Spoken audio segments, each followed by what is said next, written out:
রাত ঠিক 12টা। চারপাশে অদ্ভুত এক নীরবতা। রাহুল একা ঘরে বসে মোবাইল স্ক্রোল করছিল। হঠাৎ তার ফোনটা বেজে উঠল।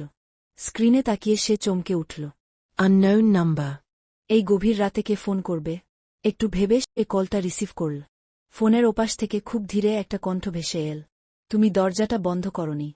রাহুল সঙ্গে সঙ্গে দরজার দিকে তাকাল। দরজাটা তো পুরো বন্ধ। সে হালকা হেসে বলল, ভুল নম্বর, এবং কল কেটে দিল। কিন্তু কয়েক সেকেন্ডও পেরোয়নি। ফোনটা আবার বেজে উঠল।